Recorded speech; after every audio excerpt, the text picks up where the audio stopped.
धक्कादायक बातमी आहे नाशिकमधून। नाशिकमध्ये पुन्हा एकदा गोळीबार झालाय। रविशंकर मार्ग येथील सोसायटी बाहेर हा गोळीबार झालाय। या गोळीबारात एक जण ठार झालाय आणि या गोळीबाराचं कारण मात्र अद्याप अस्पष्ट आहे। तर नाशिकच्या रविशंकर मार्ग येथील एका सोसायटी बाहेर गोळीबार झालाय।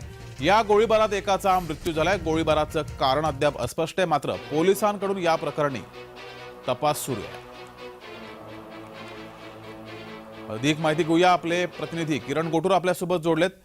किरण, धक्कादायक प्रकार नाशिकमध्ये घडलाय, अधिकचे अपडेट।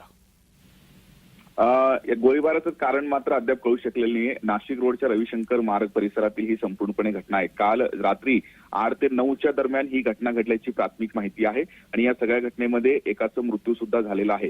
या सगळ्या घटनेनंतर घटनास्थळी पोलिसांनी हे दाखल होत। या सगळ्या या प्रकरणी आता चौकशी चालू केलेली आहे, पण या नेमकं ही गोळीबार का झाली आणि कशामुळे झाली ते मात्र कळू शकलं नाहीये। पण पोलिसांकडून जी प्राथमिक माहिती मिळालेली आहे त्या प्राथमिक माहितीनुसार आपापसातील वादामधून ही संपूर्ण घटना घडल्याची एकूणच माहिती आहे। त्यामुळे या सगळ्या प्रकरणाची पोलीस आता अधिक चौकशी करत आहेत आणि गोळीबार करणारा सुद्धा जो संशयित आहे त्याला सुद्धा पोलिसांनी ताब्यात घेतल्याची माहिती आहे। आणि नेमकं हे गोळीबार कशासाठी झाला आणि का एकूणच करण्यात आली आता या संदर्भात पोलीस हे चौकशी करताना बघायला मिळत आहे। धन्यवाद किरण, दिलेल्या या माहितीबद्दल।